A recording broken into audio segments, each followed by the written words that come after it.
Ya, silakan ya. Sudah bisa dipresentasikan Pak Makalah.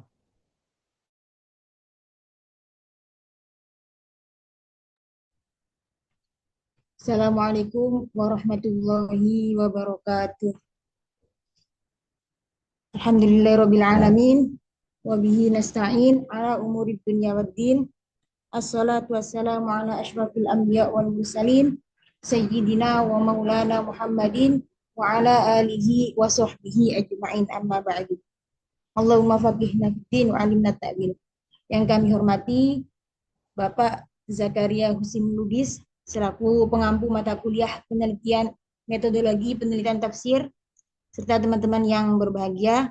Alhamdulillah, pada sore kali ini izinkan kami mempresentasikan makalah kami dengan judul penelitian tafsir perbandingan.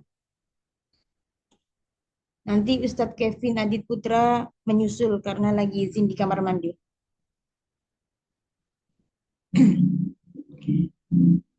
Pertama, menafsirkan Al-Quran merupakan salah satu aktivitas intelektual yang menentukan dan mencerminkan corak pemikiran, dinamika sosial, serta teologis para mufasir. Dalam hal ini, tafsir perbandingan atau biasa kita kenal dengan tafsir mukoron atau mukorin menjadi salah satu pendekatan untuk memahami perbedaan interpretasi ayat Al-Quran secara komprehensif.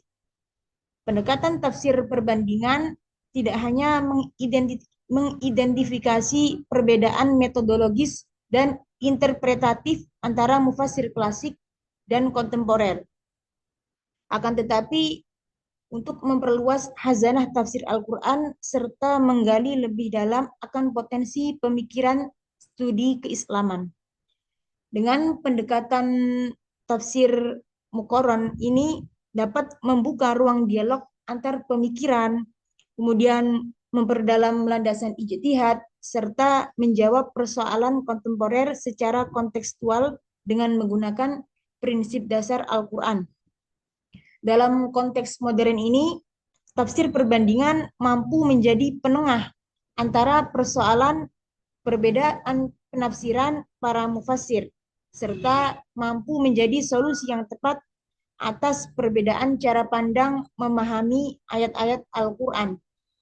Dengan demikian, mengkaji tafsir perbandingan menjadi sangat penting untuk memahami pesan Tuhan secara komprehensif, baik secara metodologi penafsiran maupun dalam konteks sejarah. Adapun definisi dan ruang lingkup tafsir perbandingan.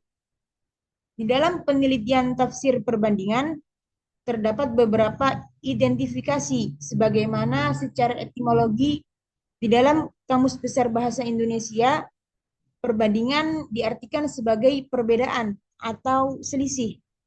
Adapun menurut Nasruddin Baidan, tafsir perbandingan merupakan perbandingan ayat antara ayat Al-Quran dengan ayat Al-Quran yang lain, atau perbandingan antara ayat Al-Quran dengan hadis, atau juga bisa dipahami dengan perbandingan pendapat beberapa ulama mengenai penafsiran suatu ayat Al-Quran.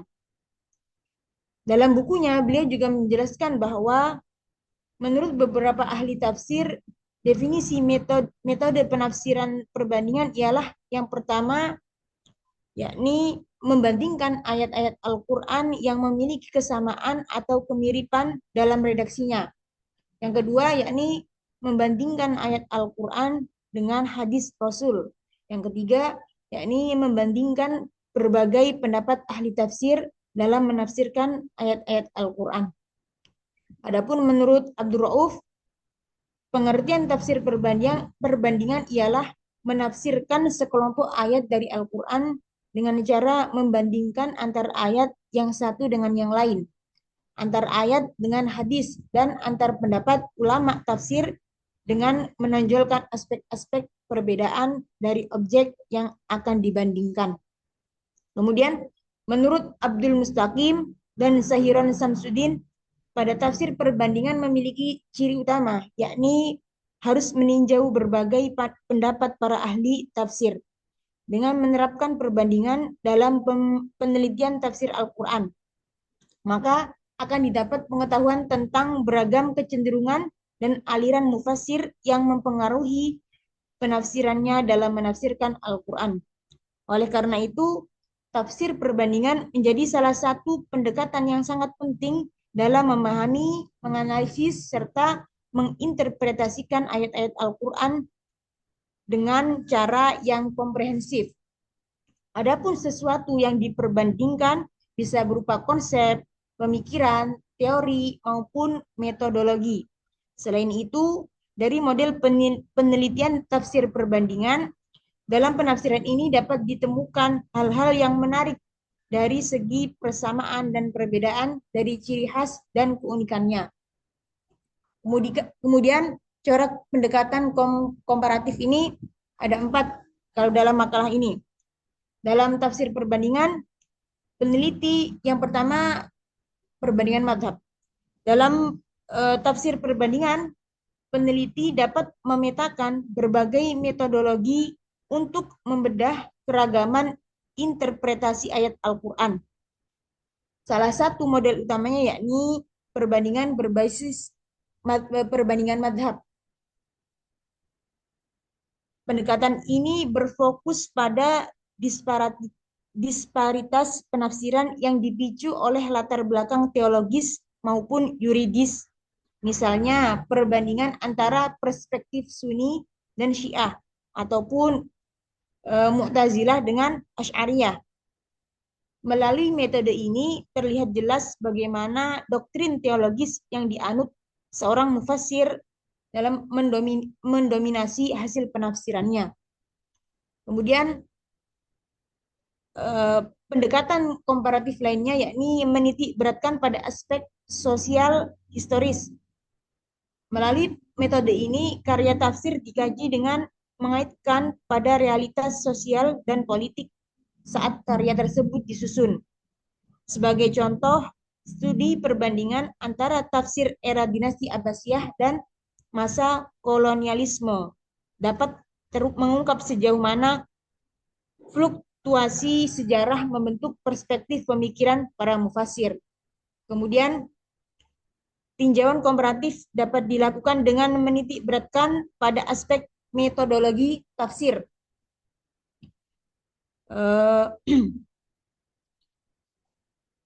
Analisis ini berfokus pada teknik yang diterapkan oleh mufasir, misalnya dengan mengkomparasikan antara tafsir bil ma'thur, yakni berbasis riwayat, dengan tafsir bil ra'yi yang berbasis ijtihad. Selain itu, perbandingan juga dapat diarahkan pada metode model tahlili dan maudhu'i untuk mengukur efektivitas serta kedalaman cakupan dari setiap metode tersebut. Kemudian yang keempat yakni menitik beratkan pada komparasi tema-tema spesifik di dalam Al-Quran. Berbeda dengan pendekatan metodologis, kajian ini lebih mendalami isi materi atau substansi dari ayat yang dibahas. Contoh terlihat pada studi banding mengenai konsep keadilan, makna jihad, ataupun ketentuan hukum. Metode ini efektif untuk memetakan berbagai sudut pandang ulama dalam memahami prinsip-prinsip dasar Islam. Yang ini nggak ada di sini, di PPT. Kemudian yang terakhir, yakni lintas budaya dan linguistik. Fokus dalam kajian ini yakni mengkaji bagaimana keragaman latar belakang mufasir seperti dari Arab, Indonesia, Iran, hingga Afrika yang melahirkan interpretasi Al-Quran yang spesifik. Melalui corak ini terlihat jelas peran faktor budaya dan lokalitas dalam membentuk makna tafsir. Secara keseluruhan, penggunaan kelima pendekatan tersebut memungkinkan penelitian tafsir perbandingan untuk mengungkap cakrawala baru mengenai dinamika penafsiran Al-Quran dalam sejarah Islam. Selanjutnya akan dilanjut oleh Ustadz Kevin. Baik, selanjutnya eh, saya akan menjelaskan tahapan selanjutnya yaitu problematika, metodologis, dan tantangan analisis tafsir pembandingan. Sebagai salah satu metode strategis dalam ilmu tafsir, tafsir perbandingan atau muqarran ya, yang merupakan uh, pluralitas penafsiran Al-Quran dalam sejarah Islam. Pendekatan ini berfungsi untuk memperkaya intelektual dan wawasan para mufasir yang dipengaruhi oleh uh, konteks sosio-historis masing-masing. Namun, dalam implementasinya, metode ini kerap berbenturan dengan beberapa kendala metodologis, epistemologis, sehingga hingga menjadi secara signifikan mempengaruhi tingkat objektivitas serta temuan ilmiah penelitian tersebut.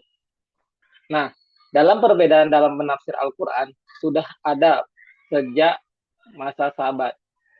Setelah Rasulullah SAW wafat, dan pada generasi ini merupakan generasi pertama yang mulai menafsirkan setelah Rasulullah. Hal ini disebabkan oleh yang pertama, tingkat pengetahuan dan pemahaman sahabat yang berbeda-beda. Hal ini disebabkan beberapa faktor, yakni ada intensitas kebersamaan Rasulullah yang berbeda dan tingkat pemahaman masing-masing sahabat yang beberapa tidak sama. Lalu yang kedua, terdapat riwayat penafsiran yang didapatkan para sahabat yang tidak lengkap. Hal ini bisa menyebabkan kenapa? Karena ia tidak mendengar semua riwayat tersebut secara langsung atau sahabat yang menceritakannya tidak secara keseluruhan riwayat tersebut. Lalu yang ketiga, hilangnya beberapa kata dalam riwayat yang dapat merubah atau membalikkan, bahkan hal tersebut bisa merusakkan makna yang dimaksudkan.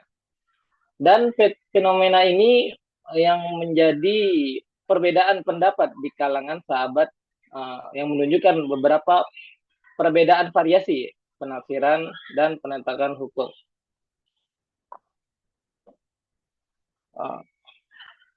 Lalu secara metodologis, hambatan mendasar dalam penelitian ini ialah minimnya kerangka yang terintegritas, terintegrasi, dan sistematis.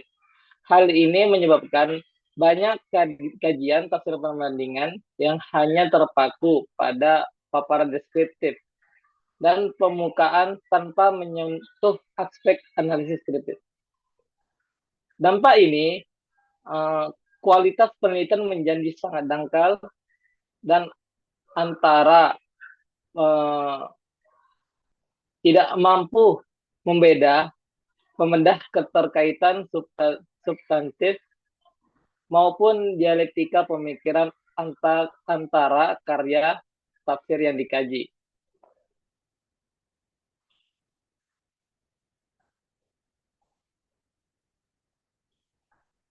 Adapun secara epistemologi, tantangan utama dalam penelitian ini terletak pada subjektivitas penelitian yang sering kali mengintervensi proses kajian. Fenomena pemilihan objek tafsir yang hanya didasarkan pada kesamaan ideologi atau mazhab yang mengakibatkan distorsi objektivitas dan penyempitan ruang lingkup analisis.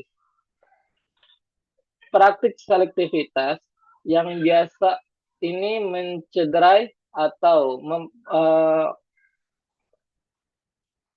prinsip keterbukaan yang ini yang seharusnya mendepankan kajian yang utuh, mendalam, dan proporsional. Selain itu, pengabaian terhadap latar belakang sosial politik dan kondisi intelektual sezaman mufasir merupakan hambatan yang signifikan. Hal ini berpotensi menimbulkan distorsi dalam mengidentifikasi karakteristik serta orientasi original dari pemikiran tafsir yang dikaji. Lalu, dari sisi teknis, Sairon menambahkan bahwa permasalahan utama ialah keterbatasan literatur. Menurutnya, banyak karya tafsir klasik yang belum tersedia dalam format digital maupun terjemahannya. Di samping itu, kendala dalam memahami bahasa Arab klasik yang biasa digunakan dalam karya tafsir menjadi tantangan pendukung. Bagi peneliti tafsir pemula, ini merupakan tantangan yang serius, yang mana memahami teks tafsir secara akurat. Akibatnya, potensi yang biasa kesimpulan tidak proporsional, yang mana secara solusi mengembangkan kerangka sistematis, inklusif, dan kontekstual. Selanjutnya, yaitu metode penelitian tafsir perbandingan.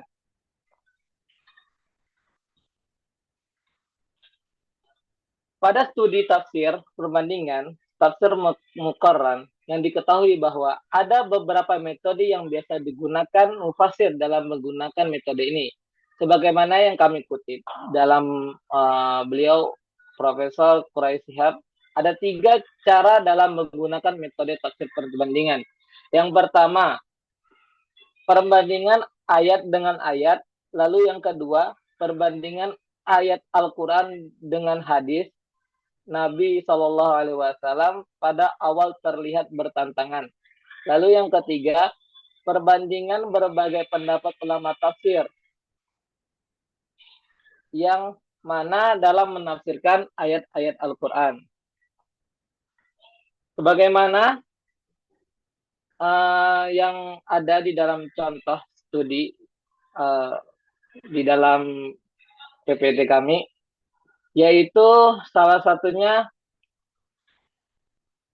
perbandingan kasus yang ada dalam Quran, tafsir Al-Qurtubi sama tafsir Al-Azhar, yang mana ini mempunyai pemikiran yang berbeda.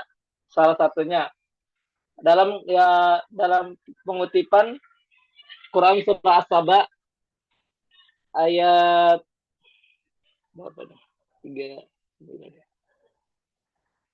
Beliau mengatakan dalam tafsir Al-Azhar, menjelaskan bahwa rezeki itu mutlak telah diatur oleh Allah Subhanahu wa taala. Sedangkan menurut Al-Qurtubi mengatakan bahwa Allah akan memberikan rezeki kepada hambanya setelah ia berusaha.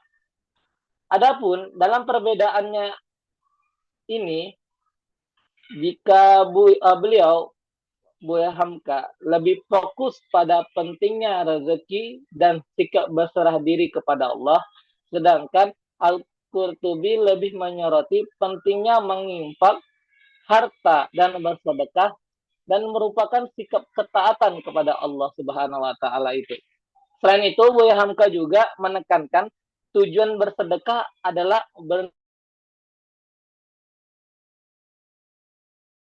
bahwa tujuan infak adalah untuk jihad atau membiayai prajurit Allah. Dan dalam penafsirannya, Al-Qurtubi menambahkan hadis sebagai penguat pendapatnya. Dari perbedaan di atas menunjukkan, penafsiran Al-Quran tidak pernah lepas dari latar belakang sosial, budaya, dan keilmuan mufasir, seperti yang telah kami contohkan di atas, yang terdapat di dalam PPT ini. Yang mana dalam menafsir ayat Al-Quran menyertakan hadis di dalam penafsirannya yang ada di dalam tafsir Al-Qurtubi, hal tersebut tidak lepas dari peran Imam Al-Qurtubi sebagai ahli hadis, sedangkan Buya Hamka terkenal dengan gagasan sufisme modernitas terlihat dari cara pandangannya menafsirkan ayat tentang rezeki. Baik, itu aja yang bisa saya sampaikan.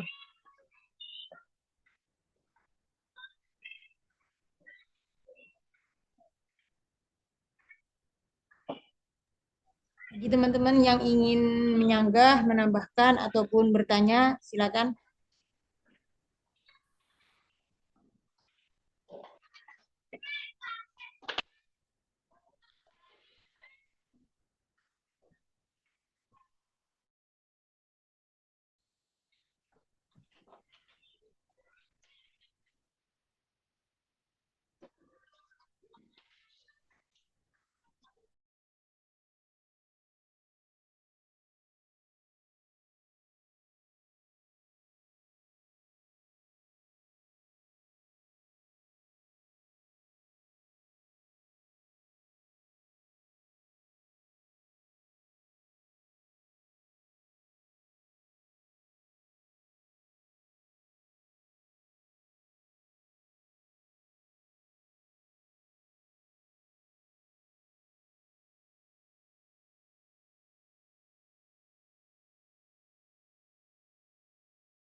Silakan teman-teman yang mau menambahkan atau bertanya.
Baik, Ustaz dan Ustazah, mungkin ada yang mau dipertanyakan terlebih tentang penelitian perbandingan yang mana ini kan bisa menjadi acuan karena kan penelitian pemikiran kita kan karena berbeda-beda kan. Jadi mungkin boleh diberi kasih pertanyaan.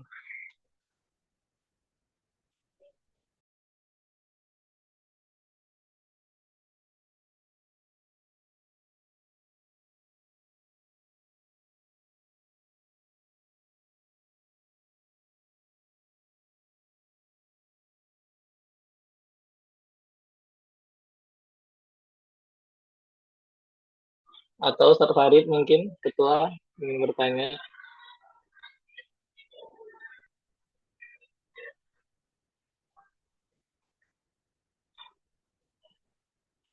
Atau Ustaz Andi, biasanya Ustaz open pertanyaan.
Silakan yang mau bertanya, Mbak Nafisah, Ustazah Fatimah Sofia, dan teman-teman yang lain.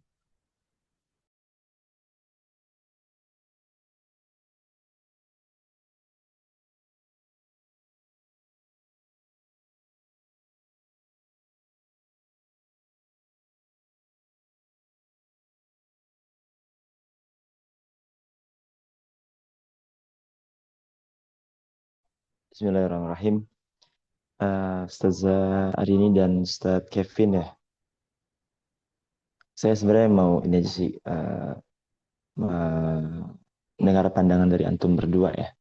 Ini kan bahasnya tentang tafsir perbandingan gitu ya. Tadi dibahas tentang tafsir ayat dengan ayat, kemudian ayat dengan hadis, ayat dengan pendapat sahabat, pendapat tabi'in ya, dan para mufassir begitu. Maka sebelum ke situ saya coba mau tanya terkait fenomena saat ini begitu ya. Banyak sekali mufasir dadakan begitu yang sebenarnya saya gak pantas juga sebenarnya ngomong begini karena mungkin jadi saya salah satunya juga nantinya gitu kan dengan latar belakang yang jauh dari ahli tafsir begitu kan.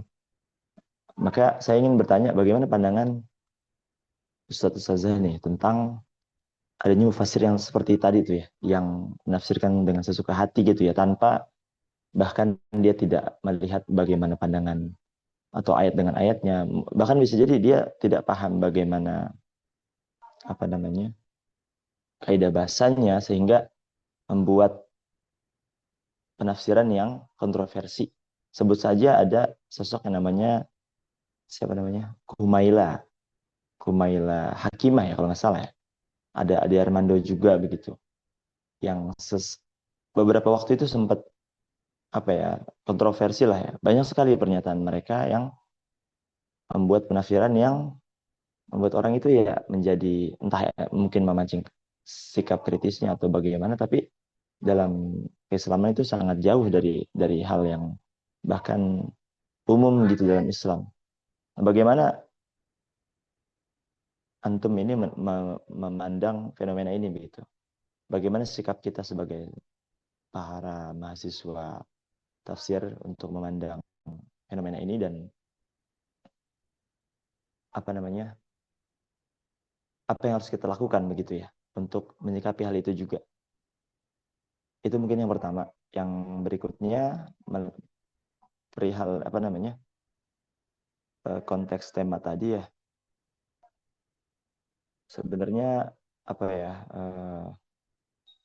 Saya ingin bertanya bagaimana atau sejauh mana mungkin ya perbandingan ayat yang dilakukan dengan realitas sosial itu secara kontekstualnya itu dapat dilakukan tanpa mengubah makna asli teks Al-Quran itu sendiri begitu. Itu pertanyaan dari saya perihal tema yang sore hari ini kita bahas begitu ya. Kalau tadi yang pertama saya luruskan lagi begitu ya. Bagaimana pandangan Ustadz Ustazah mengenai adanya mufasir dadakan tadi itu ya. Mungkin latar belakangnya hafizan dan sebagainya, tapi hasil tafsirannya itu seperti sesuka hatinya begitu. Hanya memberikan gambaran yang dia senangi begitu. Kemudian yang kedua tadi, kalau boleh tahu sejauh mana sih menurut Ustadz Ustazah nih gitu ya, yang sejauh mana perbandingan ayat itu bisa dilakukan dengan realitas sosial kontekstual dapat dilakukan tanpa mengubah makna teks tersebut begitu, teks Al-Quran itu sendiri. Terima kasih.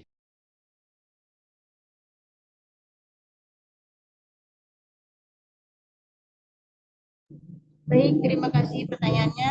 Selanjutnya silakan teman-teman yang ingin bertanya, menambahkan atau menyanggah dari presentasi kami.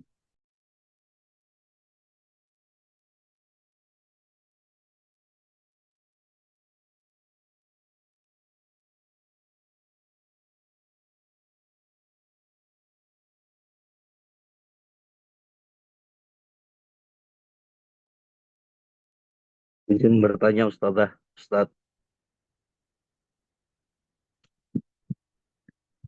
Halo. Silakan Ya, Ustaz, silakan. Ustaz. Oke, baik. Tadi Ustadz Kevin ini memberi contoh studi dan kesimpulan tadi itu. Di sini kan ada perbandingan tentang rezeki antara Al-Qurtubi dengan Al-Azhar, tafsir Al-Azhar, kemudian pendidikan akhlak antara Ibnu Katsir dengan tafsir Al-Misbah, kemudian Isra Mi'raj, perbandingan antara tafsir Mafatihul Ghaib dan Al-Kasyaf ya. Pertanyaannya begini, mungkin zaman sekarang juga banyak yang melakukan perbandingan itu. Misalkan antara mungkin Al-Qurtubi dengan Said Qutb gitu. Nah, pertanyaannya begini, apakah membandingkan mufassir lintas zaman ini tanpa konteks historis yang sah, tanpa konteks historis, apakah sah secara metodologis gitu loh? Apakah itu tidak merubah substansial gitu loh? Nah, kemudian siapa namanya Ibnu Khaldun itu di Muqaddimah itu kan mengatakan begini, ahwalul alam wal umam la tadumu ala watiratin wahidah. Jadi kondisi dunia dan umat itu tidak berlangsung dalam satu keadaan tetap gitu loh. Artinya dia punya konteks masing-masing. Nah, itu yang pertama. Kemudian yang kedua, kalau dua tafsir itu berbeda madhab, yang didahulukan itu teks atau ideologi yang lebih dominan. Sedangkan Al-Ghazali itu pernah menyampaikan itu al-madhab qad yu'mi wa yusim. Jadi fanatisme madhab itu ya membutakan dan menulikan. Seperti itu pertanyaan Ustadzah. Terima kasih.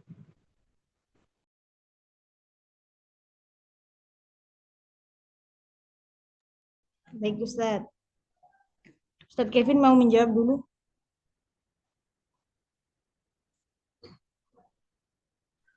Yang jawabannya Ustadz Fathahila tadi ya. Boleh. Bagaimana pandangan kami ya Ustadz ya, untuk terjadi kejadian yang terjadi baru-baru, yaitu Kumaila Hakimah, seorang konten kreator itu ya Ustadz. Ya Ustadz Fathahila.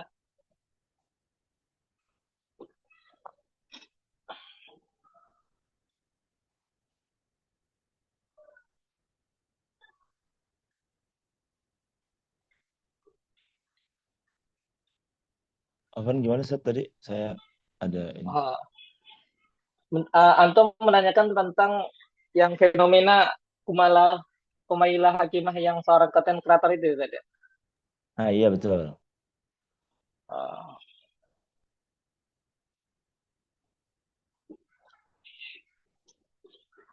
Masih saya kaji fenomena apa enggak? Oh baik, siap. Kalian langsung digaskan ya. Izin menjawab atau pertanyaan dari Ustadz Fathahillah, nanti ditambahkan pandangan dari Ustadz Kevin sendiri. Ini pandangan saya. Izin, bagaimana pandangan tentang munculnya para konten kreator yang tidak berlatar belakang sebagai mufasir atau tidak berlatar belakang dari tidak memiliki ilmu yang kompeten dalam menafsirkan Al-Quran, yang menafsirkan Al-Quran, yang mengutip ayat-ayat Al-Quran, kemudian ditafsirkan, kemudian dijadikan podcast, kemudian didengar oleh orang banyak, dan dikonsumsi oleh publik. Nah, perlu dipahami bahwa mereka tidak bisa dikatakan sebagai mufasir, karena mufasir sendiri kan banyak syaratnya. Bahkan Prof. Quraisyihab sendiri, beliau pernah berkata bahwa saya ini bukan mufasir gitu. Itu bukan penafsir. Karena menjadi mufasir itu berat, kata beliau begitu. Bagaimana dengan Ade Hernando atau siapa Kumala yang beliau murtad itu kan? Umayyah siapa yang murtad itu kan? Umayyah Hakimah, beliau hafal Al-Quran, tapi beliau murtad dan sering kontroversi apa yang dikatakan dia. Nah, eh, mereka bisa dikatakan sebagai orang yang mentadaburi Al-Quran. Karena kalau dalam Al-Quran kan eh, mufasir nggak sembarangan. Tapi kalau mentadaburi Al-Quran itu boleh semuanya. Ya kan? Afala yatadabbaruna Al-Quran. Walau kan min indi ghairillahi fawajadu fi ikhtilafan katsira. Apabila Al-Quran ini nggak dari Allah, maka banyak sekali kontroversi kan, banyak perbedaan. Tapi perbedaan itu perlu sebenarnya. Tapi orang-orang seperti itu nggak bisa dikatakan mufasir. Mungkin orang yang mentadaburi Al-Quran itu perlu digarisbawahi. Orang Kristen, orang non-Muslim, ataupun kita-kita ini bisa mentadaburi Al-Quran. Kalau menafsirkan, mungkin kita juga belum bisa dikatakan mufasir. Ya bukan mungkin, memang kita nggak bisa dikatakan mufasir, ya kan? Kemudian bagaimana menanggapi fenomena tersebut? Pertama, kita harus sebagai akademisi ya, kita harus mengedukasi publik bahwa menafsirkan Al-Quran bukan sekedar membaca terjemahan, melainkan ada alatnya, bahasa Arab, asbabun nuzul, nasih masuh, ya kan, usul fikih, wawasan sains, sosial, kita harus paham itu kan sebagai mufasir. Kemudian mempromosikan literasi tafsir di ruang publik. Seperti Ustadz Fatahillah mungkin suka bikin konten, bisa itu di apa namanya, bikin konten yang bermanfaat, yang membahas tentang ilmu-ilmu tafsir, bagaimana menanggapi mufasir atau orang-orang yang seperti itu memahami Al-Quran dengan cara yang ngawur gitu kan. Kita bantah dengan konten-konten yang baik juga gitu. Mereka bikin konten yang seperti itu, kita apa namanya, kita balas dengan cara yang baik, dengan membalas dengan cara yang baik, seperti para konten kreator yang biasanya juga membalas apa namanya, membahas tentang kontroversi kan di media sosial, untuk teman-teman yang aktif di media sosial. Yang tidak aktif di media sosial mungkin bisa menulis atau apa, jurnal, artikel, dan lain sebagainya.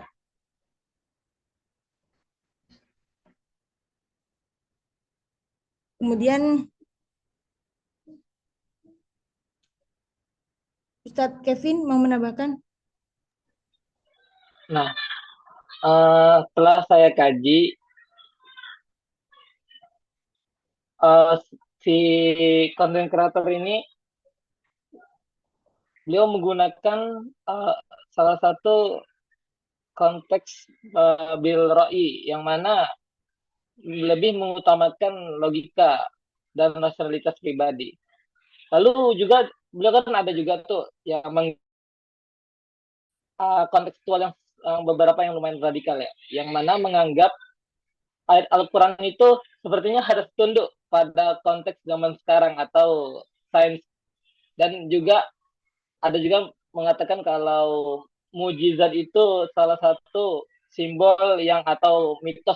Nah, yang mana ini mungkin beberapa kalau yang orang yang belum paham ya dalam pendekatan, mungkin kita belakangkan lah untuk akidah, pendekatannya mungkin pendekatan secara ilmiah, itu mungkin secara akal mungkin bisa diterima secara akal, tetapi kalau misalnya secara akidah mungkin itu agak bertolak belakang, yang mana kalau kita pelajari dalam apa yang ada di kawaid tafsir, ada beberapa yang seperti yang hari ini beliau masukan pendapat bahwasannya ada batasan atau syarat-syarat yang harus diperlukan untuk menjadi seorang mufasir. Jadi gimana caranya? Mungkin ada beberapa pemikiran si apa Kumala Kumala apa ya beliau? Kumala apa dah? Kumailah Hakimah ya. Ayolah Mungkin Hakimah. mungkin ada beberapa yang bisa kita ambil, tapi yang tidak kita bisa ambil mungkin kita pilih saja gitu. Beberapa karena kenapa? Kalau secara kita terbuka dalam pemikirannya, uh, ada beberapa yang mana kita tuh menghilangkan konteks jabariyah gitu, yang agak menerima apa secara tok-tok kan, agak istilah itu hanya kepada Allah gitu. Kalau bisa kita kita juga putar dalam pemikiran kita, apakah itu masuk atau tidak.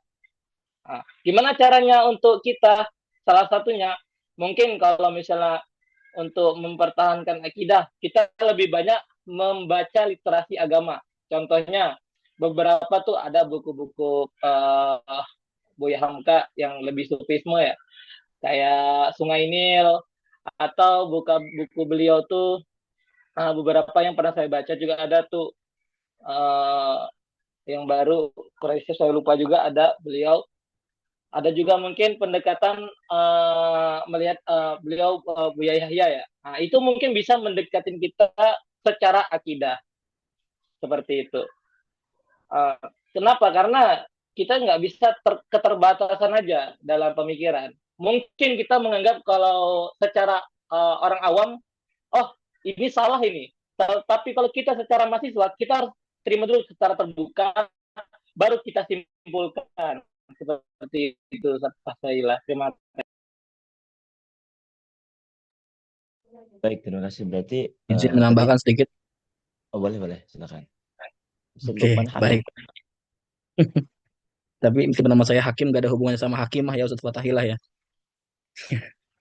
Oke, menambahkan sedikit apa yang disampaikan Ustadz Fatahillah tadi terkait orang-orang yang mungkin tidak punya background pendidikan ilmu Al-Quran atau tafsir, kemudian berani menyampaikan di publik dan sebagai konten kreator, kapasitasnya sebagai konten kreator berani untuk menafsirkan atau memberikan pendapatnya berdasarkan nalar logikanya tentang ayat-ayat Al-Quran atas kepentingan akal maupun kepentingan nafsunya ya, seperti mungkin pernikahan beda agama, kemudian cinta sesama jenis dan lain sebagainya. Sepertinya saya harus menganjurkan teman-teman untuk membuka channel YouTube PTIK TV. Saya kebetulan dapat info ini dari ketua kelas kita ini, Hadratus Syekh Farid Husin Farid, yang beliau sampaikan kepada saya bahwa ada diskusi yang sangat menarik untuk dibahas, yaitu tentang Al-Quran, kalamullah wa kalamur Rasulillah, yaitu perdebatan antara dua orang cendekiawan Muslim, Prof. Mun'im Sirri dengan belum, yaitu dengan Ustadz Nuruddin LCMA, membahas tentang Al-Quran itu apakah murni kalamullah atau juga masuk dalam kalamur Rasulillah lafzon wa ma'nan. Nah, begitu. Nah, kemudian ada pernyataan dari apa namanya direktur kita, yaitu Prof. Darwis Hude, yang beliau sampaikan bahwa saya sangat tertarik dengan apa yang beliau sampaikan ketika seseorang itu memang harus mempelajari Al-Quran dan menyesuaikan dengan zamannya gitu ya.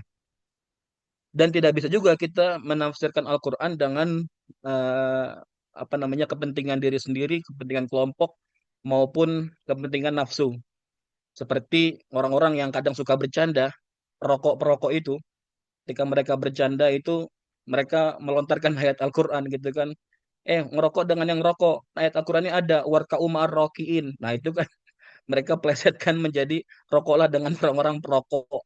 Kemudian nama Tukul itu mungkin orang tuanya sering baca Yasin karena ada bacaan Malaku Tukul. Nah itu. Kemudian apa nih Prof Darwis Fede itu lucu beliau, tapi berilmu lucunya itu gitu ya. Seperti Tidak boleh kita berzina itu di hari Rabu. Wala takrabuz zina. Nah, itu kan kadang seseorang itu eh, apa namanya, kalau nggak bisa bahasa Arab, betul apa yang disampaikan oleh Ustazah Ari ini. Jadi salah satu syarat dalam menjadi mufasir itu saya aminkan di dalam kitab Al-Itqan fi Ulumil Quran maupun Al-Burhan fi Alamil Quran, bahwa dikatakan di situ ada syarat-syarat untuk menjadi seorang mufasir, tidak sekedar mengandalkan terjemah saja gitu. Nah, teman-teman tekstualis tuh ya itu banyak mereka itu apa, membaca Al-Qur'an kemudian apa namanya, tidak mempelajari dasar-dasar ilmu Al-Qur'an, ulumul Qur'an itu sendiri, baik itu tadi disebut nasih mansuh, kemudian juga fikihnya masuk di situ, ilmu sainsnya masuk di situ. Ya, tak heran ketika Prof. Quraisy Shihab menyampaikan, saya ini bukan seorang mufasir gitu ya. Itu bentuk ketawaduan beliau yang sudah membuat sebuah mahakarya yang begitu luar biasa kalau saya pikir. Nah, dilanjut lagi bahwa fenomena-fenomena orang-orang seperti itu memang sudah dijanjikan oleh Nabi bahwa nanti itu banyak juhala-juhala yang di mana mereka ya menyampaikan pesan-pesan agama itu, namun esensi dan maknanya itu melenceng jauh dari apa yang dimaksud dari Al-Quran itu sendiri. Nah, maka peran kita lah di sini sebagai mahasiswa ilmu Al-Quran yang di kemudian hari diharapkan ya bisa memberikan apa namanya, perspektif atau pandangan paradigma yang sesuai dengan background kita sendiri. Kira-kira begitulah Ustaz Kevin dan Ustaz Zahari ini ya, nambahin dari apa yang disampaikan Antuma berdua terkait pertanyaan dari Ustaz Fatahilah ini. Baik, Ustaz, syukron. Nah, menyambung pertanyaan Ustaz Fatahila tadi, sejauh mana perbandingan ayat itu bisa dilakukan dengan realitas sosial tanpa mengubah makna Al-Quran itu sendiri.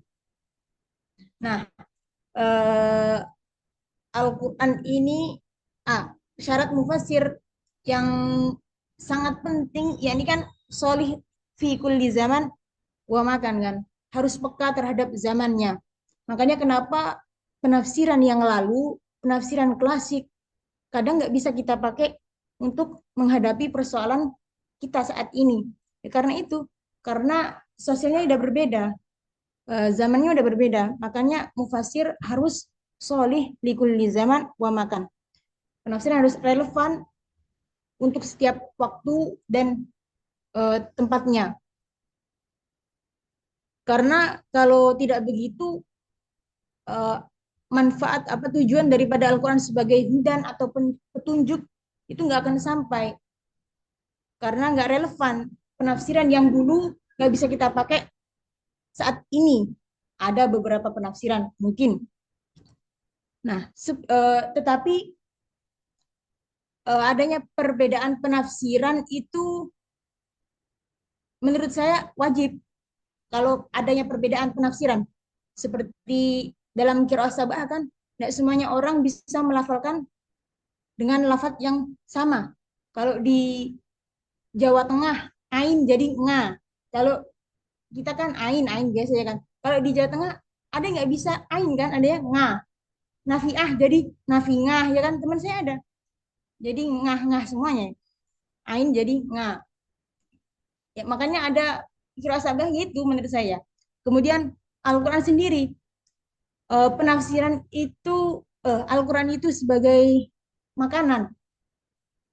Kemudian alat-alat yang dibuat untuk makan banyak kan. Bagaimana cara kita menikmati hidangan dari Allah, yaitu Al-Quran. Al-Quran sendiri, kalau makanan, ada yang nggak bisa makan daging, umpama ini daging ini Al-Quran. Ada yang nggak bisa makan daging yang mentah, medium rare, kan ada tingkatannya kan, ya kan? Ada orang bisa makannya rendang, harus dimasak lebih lama lagi. Ada yang suka yang agak mentah. Ini hidangan. Ini corak banyaknya penafsiran ini penting menurut saya. Nah, agar perbandingan tidak mengubah atau merusak makna asli daripada Al-Quran, ada beberapa syarat, yakni kita harus membedakan antara teks dan penafsiran. Kalau Al-Quran itu bersifat mutlak, nggak bisa diubah, ya kan? Kemudian kalau penafsiran itu bisa kita ubah sesuai dengan kondisi zaman, latar belakang sosial, dan lain sebagainya. Penafsiran ini bersifat manusiawi yang relatif dan terikat konteks. Nah, membandingkan ayat dengan realitas sosial kita saat ini bukan berarti kita mengubah ayatnya, melainkan memperbarui pemahaman kita terhadap ayat tersebut. Makanya ada namanya tafsir Maqasidi kan. Apa itu tafsir Maqasidi, teman-teman kan udah pada tahu kan apa itu tafsir Maqasidi. Ya ini tujuannya harus solid di zaman wa makan. Kemudian menggunakan alat analisis yang kontekstual, bukan liberal, ya kan?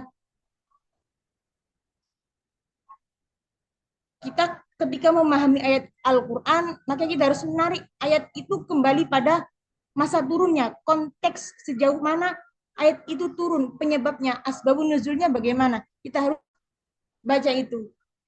Sesuai yang dikatakan Ustadz Zakaria minggu kemarin, kita memahami Al-Quran tidak cukup Al-Quran, tetapi ayat-ayat, kitab-kitab yang dahulu itu perlu kita kaji untuk memahami apa yang tidak ada dalam Al-Quran. Kemudian, apa lagi ya?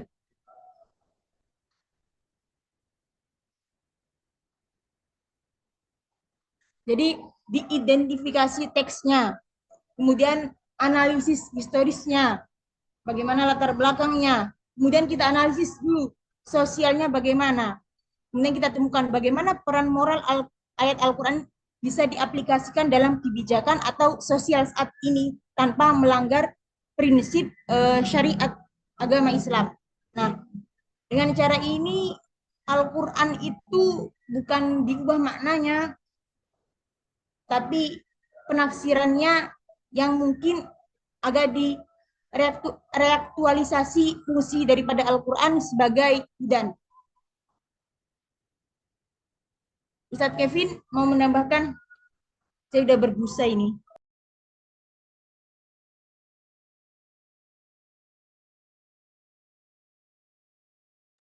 Pertanyaan Ustadz Fergusnin dijawab Ustadz Kevin. Ya Ustadz ya. Mungkin kalau secara yang aduh.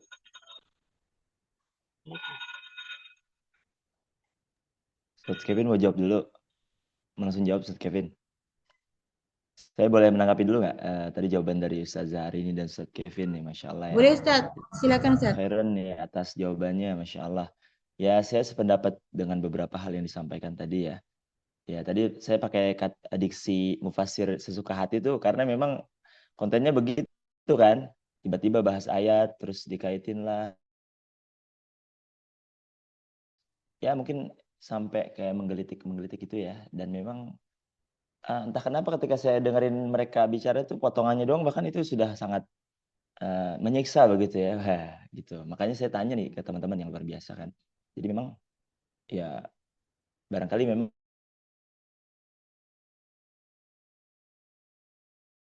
untuk mengkantor mereka ya kita harus buat apa namanya ya jawaban ya atau jawaban dari konten-konten mereka gitu ya. Beberapa juga sudah saya lihat begitu dari beberapa konten kreator lain. Menarik Ustadz Kevin bilang mungkin saking beliau ini banget ya memegang prinsip unzur maqala wala tanzur man qala gitu ya. Ada juga benernya kata dia Kumaila itu ya. Kata beliau tadi saya dengar begitu soalnya. Saya penasaran tuh yang benar tuh apanya sih? Bagian mana yang pernah beliau benar gitu ya. Mungkin bisa disampaikan nanti. Kemudian mengenai tadi batasannya alhamdulillah berarti selagi tidak mengubah ayat begitu ya dan ada beberapa acuan-acuan yang tadi disebutkan oleh Ustaz Zahari ini tuh berarti masih boleh ya untuk apa namanya membandingkan dengan kontekstual sekarang gitu. Tadi menarik juga tuh analogi yang diberikan Al-Quran sebagai makanan gitu ya. Sementara kita sebagai penikmat makanannya bisa menikmati dengan cara sesuai kita. Ada yang suka pedas, mungkin ada yang suka manis, ya asam dan sebagainya itu. Insya Allah sangat memudahkan kita untuk memahaminya begitu. Mungkin itu aja dari saya tadi. Terima kasih atas jawabannya. Mungkin Ustadz Kevin bisa lanjut lagi. Tapi enggak, Mbak.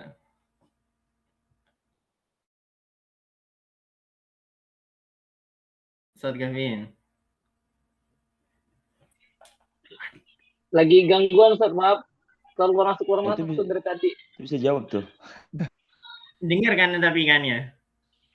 Iya, dengar. Kadang masuk keluar masuk aja tadi. Jadinya kalau menurutnya Ustadz Kevin sama Mbak Ari ini kan itu, jadinya harus mengikuti model tafsir seperti ini. Lah, saya tanya tuh, ukuran itu dibilang liberal terus tabrakan dengan syariah itu apa dan sebagainya. Soalnya kalau seandainya sekarang dilihat, apalagi kalau tadi bawa-bawa tafsir Maqasidi kan gitu kan, banyak hal-hal yang di dalam Islam itu yang itu seakan-akan di Islam pada zaman dulu itu belum sempurna. Contoh paling masyhur itu tafsir Waris, itu nanti ada Pak Munawir Syadzali kan gitu. Bahwasanya ya sudah waris itu diikutkan model hukum waris negara tersebut, tidak perlu ikut model pembagian waris dalam Islam, dan banyak macamnya. Ada Fazlur Rahman. Itu model-model yang sampean contohkan itu justru yang katanya model-model yang kontekstual, Abdullah Said, terus yang sekarang Mu'in Sirri, itu kan model-modelnya dia menggunakan cara dari tafsir kontekstual Fazlur Rahman, Double Movement dan lain-lain itu sendiri gitu.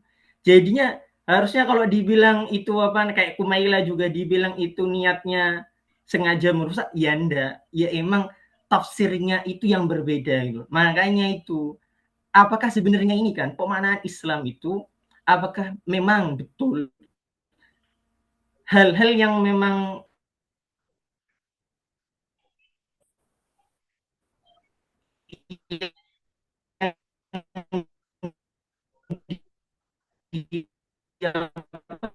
yang yang mengatakan tafsir kontekstual kayak Abdullah Said, terus Fazlur Rahman dan lain-lain, itu ya tafsirnya istihadi gitu menurut mereka gitu, dan itu menurut mereka ya benar dan diniatkan dengan baik, tidak diniatkan untuk seakan-akan sebagai orientalis yang notabene-nya menyerang Islam gitu. Itu menurut saya.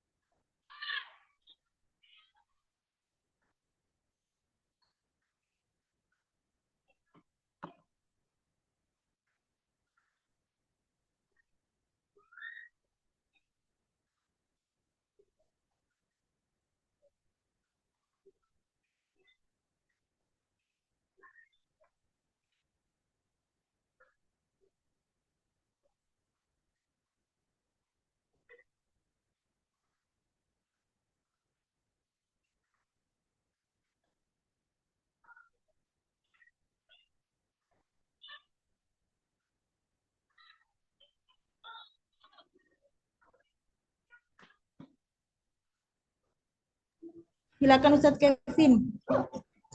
Ini yang dikatakan Ustadz Dimas tadi betul. Kalau Al-Quran itu dibutuhkan banyak penafsiran. Nggak bisa kita ayat ini penafsirannya seperti ini dan orang ini harus mau menerima penafsiran ini. Nggak bisa kan? Tentunya Ustadz Dimas nggak bisa kan? Banyaklah pandangan-pandangan yang lain. Orang sukanya ada yang pedas, ada yang enggak, ada yang asin, ada yang manis, sama. Ini sebuah rahmat, nggak apa-apa, biasa aja ya kan Ustaz. Tapi kalau saya sendiri melihat kontennya Umaila ini jarang sih. Beliau ini kalau boleh tahu beliau ini hafal Al-Quran kan ya Ustaz ya? Kalau yang biasa nonton Ustaz Fatahillah, beliau ini hafal Al-Quran ya Ustaz? Saya nggak biasa nonton juga Oh sebenarnya. nggak bisa Cuman nonton. Kenapa Ustaz katanya nanya beliau itu? hafal Aduh. Quran. Enggak, saya tuh pengen nanya pendapat kan, pandangan Oh teman-teman. gitu, iya Ustaz, iya, iya. Nah, tapi memang beliau Nggak nonton mengklaim juga. pernah hafal Quran. Iya, iya Ustaz. Nggak apa-apa lah buat rame-ramai di dunia ini. Kan di akhirat nggak bisa kita bikin podcast, nggak bisa juga kan. Ya udah, buat hiburan di dunia aja orang-orang seperti itu. Dan kita harus bisa mengambil manfaatnya juga. Nggak mungkin, ya kita kan apa namanya, bisa mengambil hikmah daripada meskipun keluar dari kotoran ayam kan, bubur ayam, ayam kan. Sama, dari mana aja hikmah itu didapat, kita makan, kita aplikasikan ke kehidupan kita.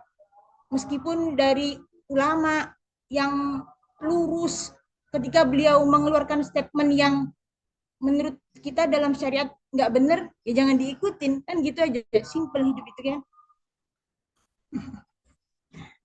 Ustadz Kevin, silakan Ustadz.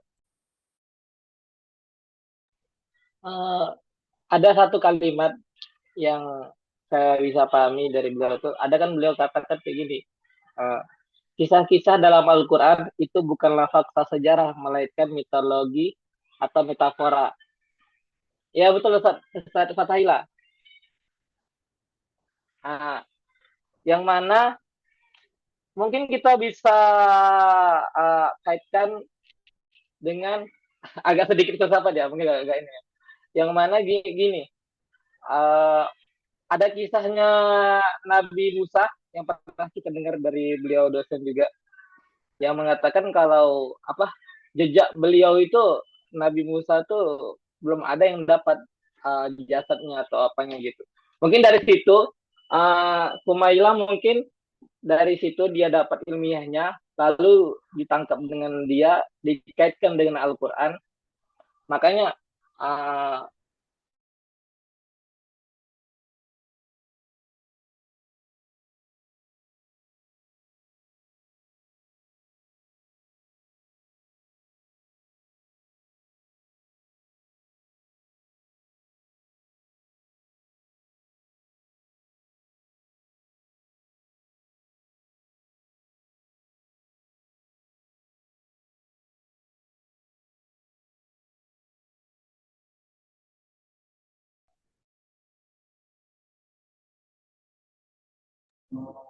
Untuk pertanyaan Ustadz Farid tadi, Ustadz Kevin mau menjawab Ustadz.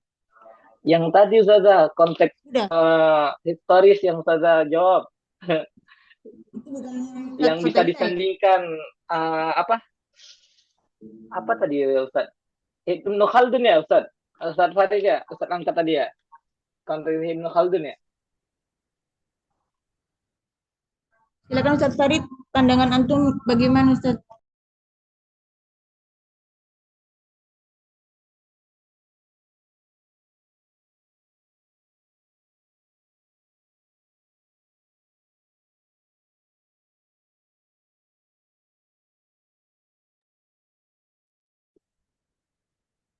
Ya,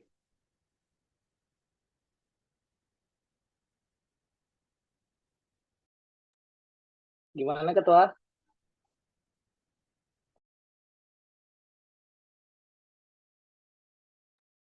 halo. Kedengaran nih? Ketua, kedengaran? Terdengar ya? Iya. Oke, ya tadi pertanyaan saya tuh maksudnya gini, konteks historis, cara apakah sah gaya, secara metodologis, lalu gini, secara substansinya itu loh, substansi. Ya jawabannya sih dari apa namanya yang dikemukakan Ustazah hari ini tadi sih sudah ada yang mewakili jawabannya sih, menurut saya. Artinya tetap eh, misalkan kan gini, membandingkan misalkan At-Tabari dengan Said Qutb, ya boleh-boleh aja. Cuman artinya kalau konteksnya politik mungkin beda kan, beda jauh. Artinya konteks yang menjadi latar belakang itu yang perlu dikaji lagi.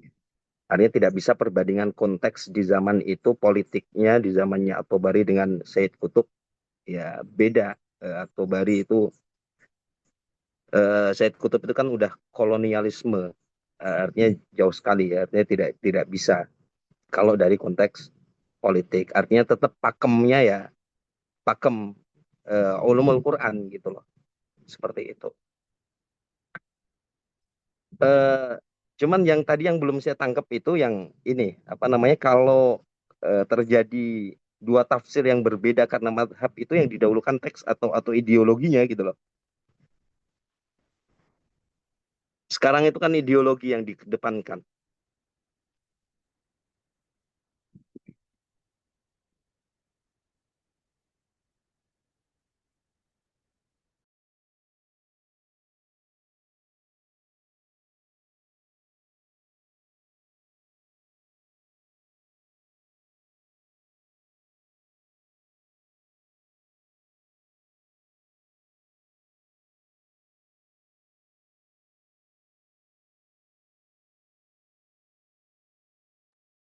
Ustaz Kevin, Iya antum kan Ustadz, antum kan ahli ini madzhabul arba'ah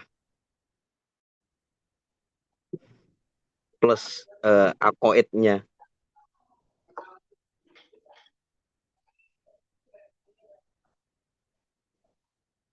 baru masuk lagi. Nggak tahu nih, kenaon sinyalnya.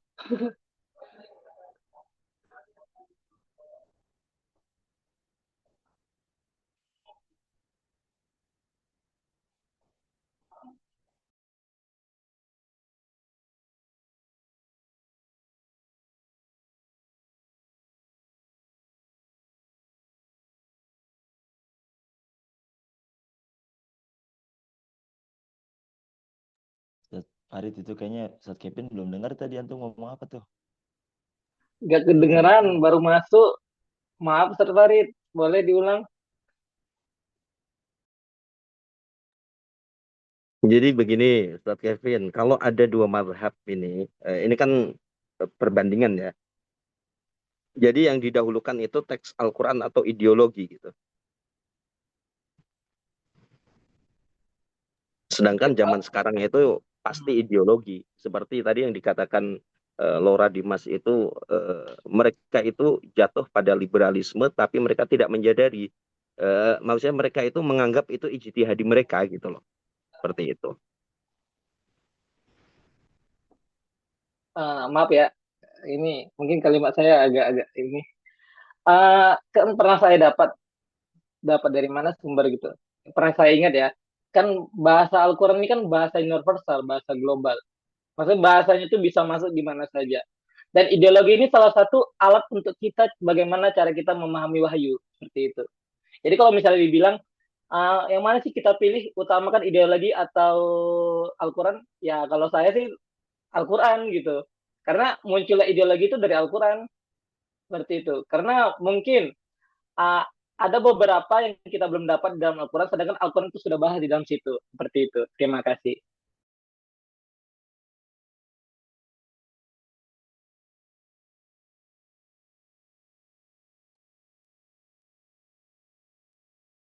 Eh, oke, siap.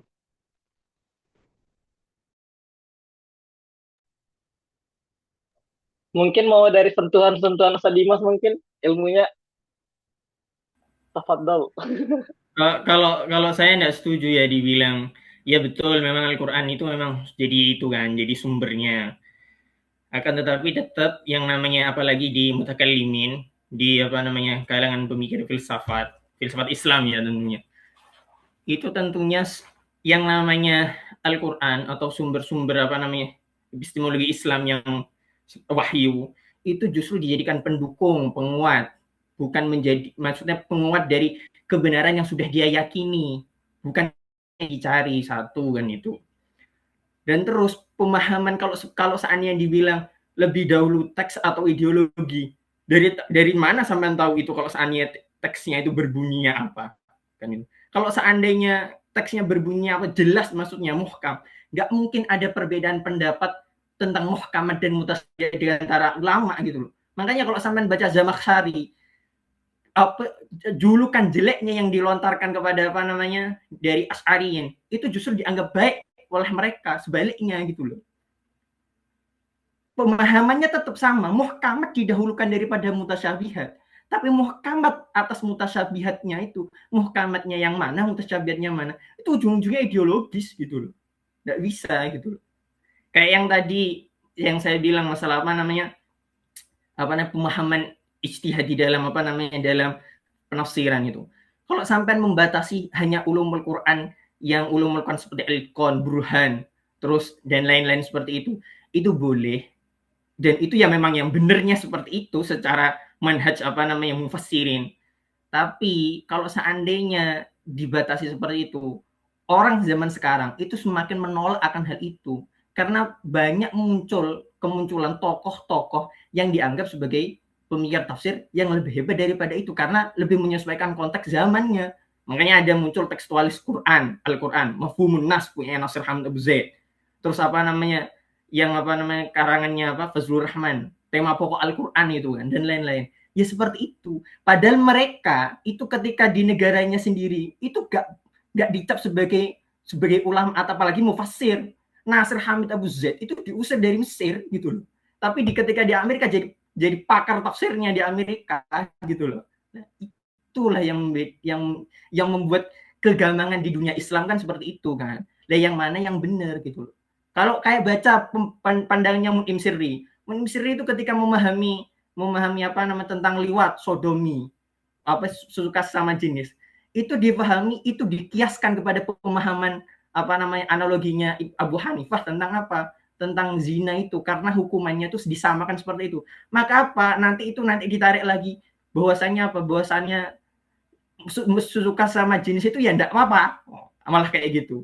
Terus ditarik lagi kalau baca di bukunya apa namanya? Bukunya Mu'min Sirri bahwasanya apa? Para ulama pada zaman dahulu itu banyak yang sesuka sama jenis. Coba sampean baca bukunya Ibnu Siri. Nah, pandangan-pandangan seperti itu gimana coba?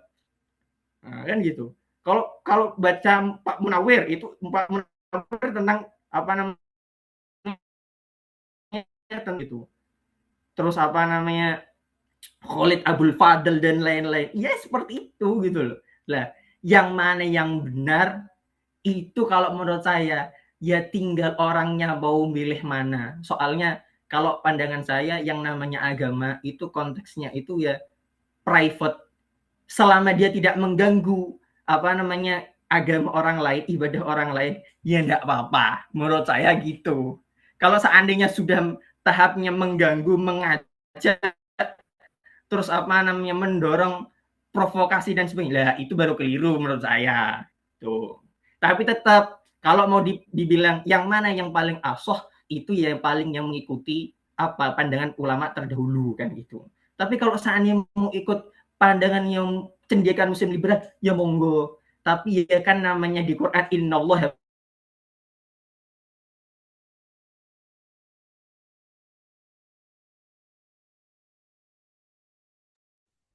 Putus suaranya putus.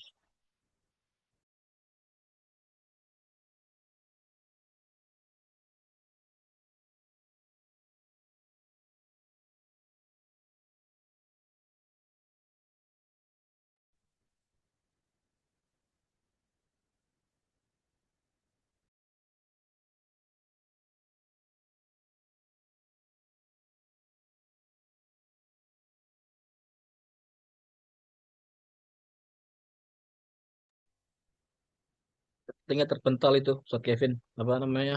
Ustaz Dimas. Sinyal mungkin jaringannya. Atau Oh mungkin iya, tolong disabotase VN Ustaz aja Fatahillah jawabannya kali. tuh. Enggak, tolong VN aja jawabannya ke grup tuh. Mungkin Ustaz Lukman ada sentuhan-sentuhan Ustaz Lukman. Enggak, tadi beliau tadi belum selesai bicara. Jadi apa pemateri nunggu atau japri beliau untuk masuk Zoom dulu. Sepertinya gangguan sinyal itu. Udah masuk lagi tuh.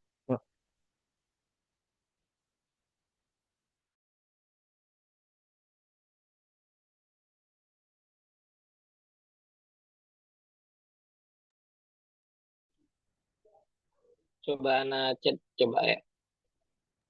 Mungkin supaya memudahkan minta tolong disimpulkan Ustaz Kevin.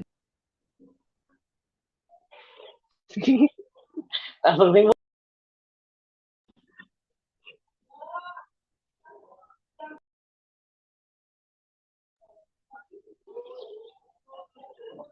Kalau saya tuh adalah beberapa yang setuju dengan pemikiran Ustaz Dimas, yang mana memang kalau untuk keyakinan ya itu urusan masing-masing.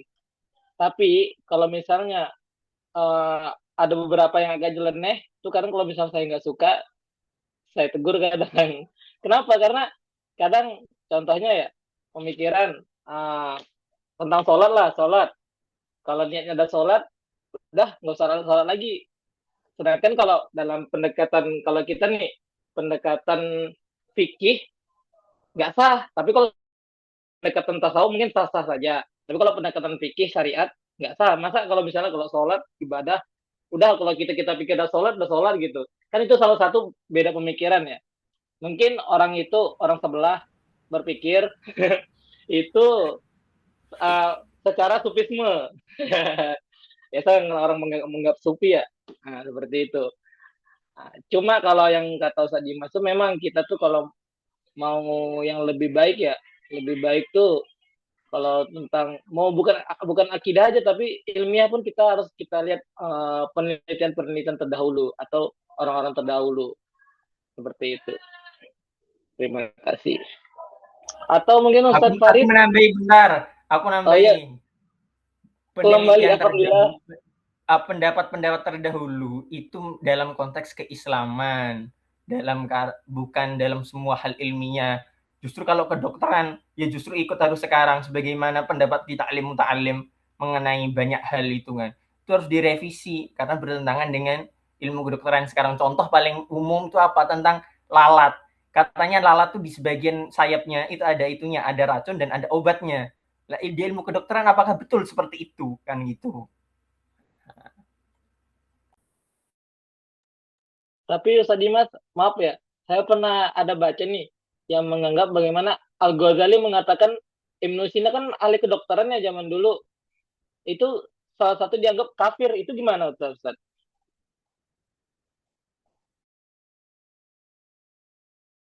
Soalnya kan akidahnya kepercayaannya. Ya kenapa kan memang Ustaz? bertentangan dengan Al-Ghazali, Ibnu Sina. Makanya di Mungkit Minad Dolalnya itu kan dijelaskan itu kan, termasuk itu. Makanya di sebagian ulama seperti model Ibnu Taimiyah seperti Ibnu Taimiyah itu haram menamai anak model-model Ibnu Sina seperti itu gitu. Soalnya Ibnu Sina sendiri itu terlahir dari keluarga Syiah juga kan, Syiah Ismaili gitu loh.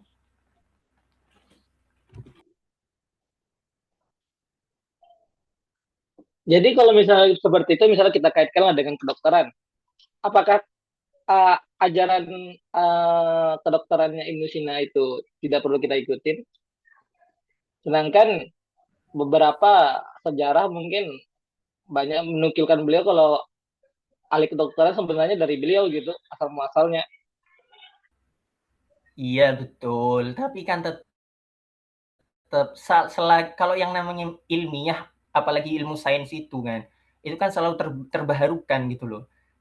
Selama ada kok apa namanya metode ilmiah yang lebih kuat untuk menolak, menggagalkan apa namanya kaidah sebelumnya, ya yang harus diikuti ya seperti itu gitu loh. Dan itu banyak terjadi di ilmu sains gitu loh.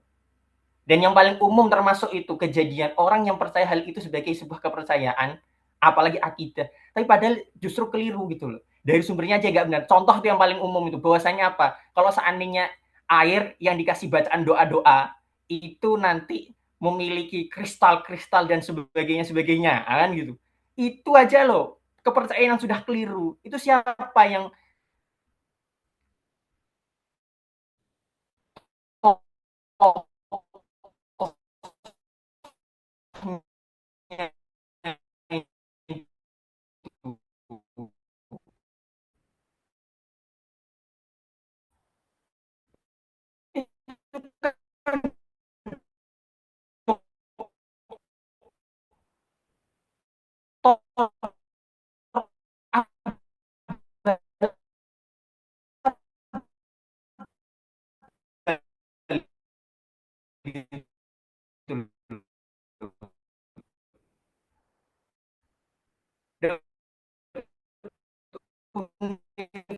makhluk, misalnya kayak gitu. Nah, itu tuh kan juga dijadikan kajian itu dalam penelitian tafsir perbandingan itu. Al-Quran itu makhluk atau qadim, misalnya seperti itu. Ah, mungkin teman-teman pernah dengar mungkin pembahasan seperti itu. Yang mana kalau yang kami kaji ya, yang Al-Quran makhluk atau qadim, ah, yang qadim itu kalau dalam kami kaji isinya atau wahyunya, sedangkan makhluknya itu cetakan yang diciptakan oleh manusia seperti itu. Mungkin yang lain punya berbeda pemikiran dalam kajian seperti ini. Mungkin bisa dikaitkan lah dengan apa perbedaan antara mengutamakan ideologi atau Al-Quran dulu seperti itulah atau teks dulu.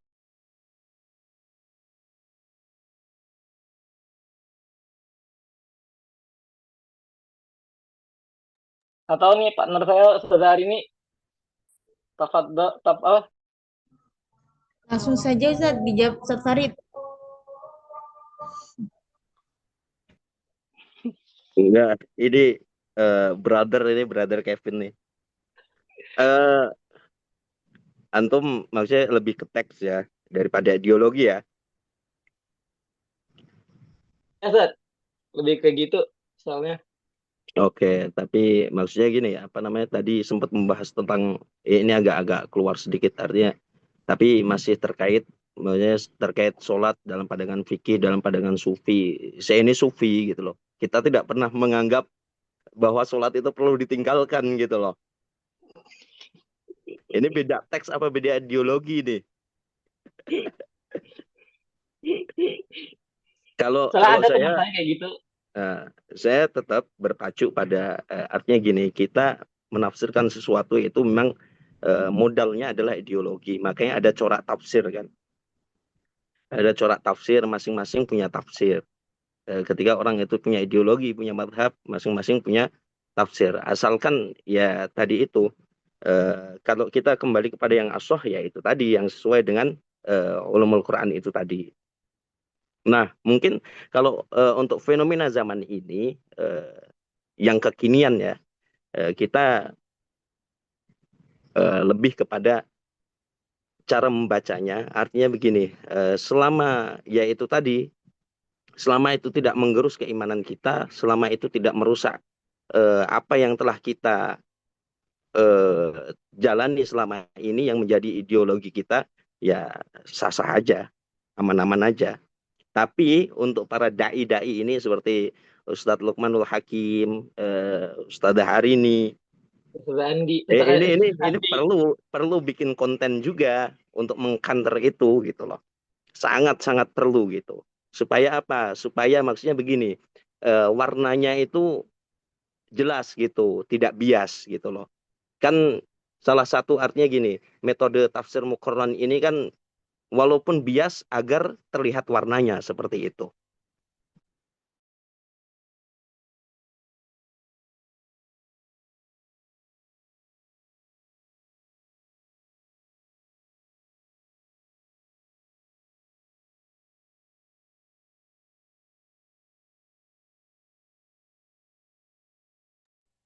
Baiklah, saya serahkan ke Ustaz hari ini. Mungkin cukup dari kami Ustaz. Udah 17.31. Mungkin disimpulkan pada dosen kami, Dr. Zakaria Husin Lubis. Kepadanya kami persilakan. Oke, terima kasih. Lumayan lah ya, bagus ya. Diskusinya hidup. Saya menyimpulkan bahwasanya dalam metode penelitian tafsir Muqarran perbandingan ini hanya satu saja yang saya lihat ya, masalah permasalahannya. Karena sampai sekarang kalau saya melihat penelitian-penelitian tafsir perbandingan, kalau kemarin Maudhui itu lebih kepada tema ya. Al-Quran tidak bisa berdiri sendiri, tapi berkelindan dengan buku-buku, kitab-kitab samawi sebelumnya. Kalau ini lebih kepada orangnya. Ini yang ingin saya maksudkan dalam RPS itu kepada orangnya. Jadi mentafsirkan mufasirnya, orangnya. Jadi masalah ini kadang permasalahannya apa di tafsir perbandingan ini? Yang namanya penelitian secara SOP itu kan apple to apple, ya. Tapi kebanyakan kalau saya lihat penelitian-penelitian yang lalu-lalu apple to orange ya. Boleh boleh gitu Pak. Ya kalau dipaksakan ya boleh juga daripada nggak selesai gitu kan. Misalnya tadi Quraish Shihab yang hidup masa sekarang dibandingkan dengan Mufasir yang telah lama wafat gitu. Karena satu dasawarsa misalnya 10 tahun yang lalu itu udah berbeda yang namanya interpretasi seseorang. Kan itu kan. Jadi kalau misalnya ingin membandingkan tafsir, kalau bisa apple to apple tuh usahakan yang dia ya semasa dengan tafsirnya. Kemudian ya semasa meskipun sama-sama tafsir. Jadi tidak hanya sebatas otoritatif tafsir saja. Karena yang namanya manusia ini kan menerjemahkan teks kan. Yang tes itu kan dia coba menginterpretasi, dia mencoba membaca simbol-simbol Tuhan ya. Dia bisa membaca apa namanya? Berusaha membaca apa sih yang ingin dia apa namanya? Yang diinginkan Tuhan itu apa? Nah, kebetulan manusia tuh punya apa namanya? A priori lah ya, punya kemampuan dia hanya untuk mentafsirkan apa sebenarnya. Dan tafsir itu kan ya kalau mau lebih luas lagi pembahasannya tidak bisa dibatasi hanya orang-orang yang paham bahasa Arab saja kan gitu. Ya, siapa orang yang nggak bisa bahasa Arab, ya bebas saja dalam yang namanya dalam penelitian itu kan. Tapi masalahnya ketika membandingkan, ya satu tidak semasa. Kemudian latar politiknya berbeda. Ya, namanya politik itu berbeda kadang. Ya mungkin Mufasir satu dia mengalami masa politik yang lagi krisis di wilayahnya. Lalu, mendengar suara saya?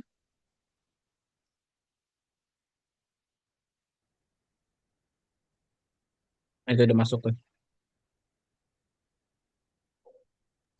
Saya terlempar tadi ya.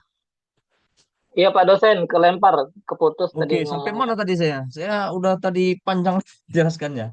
Jadi kalau bisa ya bukan bukan apple to orange meskipun dipaksakan ya untuk kepentingan namanya tesis itu ya ya bisa-bisa tapi sangat nggak bisa. Kenapa? Satu keadilannya situ tidak muncul ya dengan akurasi data. Bagaimana Anda bisa membandingkan Kevin yang hidup masa sekarang misalnya dengan Lukman Hakim yang hidup 1 abad yang lalu itu kan itu berbeda itu. Konteks politiknya juga berbeda kan. Mungkin Lukman Hakim merasakan krisis politik di wilayahnya. Kevin mungkin dalam masa tenang, gencatan senjata dalam masa apa namanya di mana dia wilayah tinggal itu. Nah, itu kan berdampak semuanya. Latar belakangnya mungkin yang si Mufasir satu hidup dengan sekolahnya mungkin dengan apa namanya ya dengan gampang saja. Jadi emosional itu kadang dilihat juga gitu. Makanya usahakan kalau mau koran ini yang paling tidak semasa ya semasa lah apple to apple. Nah, jangan apple to orange ya. Meskipun banyak juga akhirnya nah ya nanti apple to orange ya membandingkan yang tidak semasa. Nah, boleh Pak. Ya, sebenarnya ya tidak apa ya ya nggak adil aja gitu. Bagaimana Anda bisa membandingkan tadi itu kan? Satu tidak keakuratan datanya bisa nggak dipertanggungjawabkan. Karena kalau ditanya pengujian begitu. Bagaimana Anda bisa membandingkan orang yang 100 tahun yang lalu dengan yang sekarang dengan pemikirannya? Apalagi kita nih manusia ini kan yang kita bilang keadilan sekarang itu mungkin beda. Misalnya cinta menurut anak muda ketika kita masih muda dengan cinta dengan kita yang sudah menikah yang sudah menua usianya itu berbeda kan? Nah, kira-kira gitulah dalam mentafsirkan itu. Kalau bisa apple to apple ya.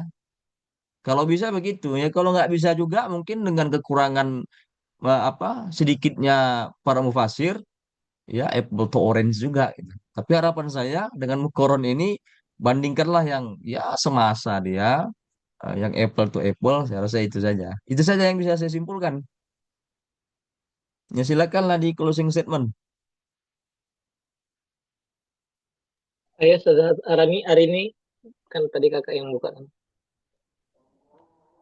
Mungkin sekian dari kami dan pelajaran yang dapat kita ambil yakni tafsir Muqarron ini sebagai jembatan dialog antar pemikiran mufasir yang mampu mengurangi fanatisme terhadap suatu penafsiran. Kita tentu boleh mengambil mana yang menurut kita baik. Mungkin sekian dari kami, kurang lebihnya mohon maaf. Assalamualaikum warahmatullahi wabarakatuh. Warahmatullahi wabarakatuh. Dari kalian tolong diputuh minggu depan kita UTS. Soalnya nanti saya beri di hari Rabu. UTS-nya seperti ini juga, tapi boleh matikan kamera ya. Silakan yang dari kalian di share fotonya, komentasi di grup. Ini belum saya lihat. Silakan.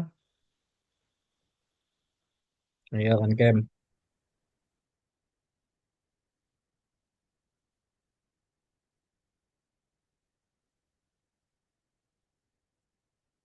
Belum ada masuk ya.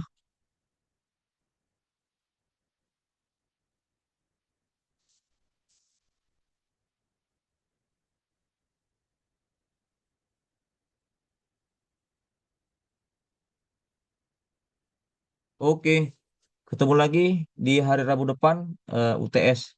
Assalamualaikum warahmatullahi wabarakatuh. Waalaikumsalam warahmatullahi Waalaikumsalam warahmatullahi wabarakatuh. wabarakatuh.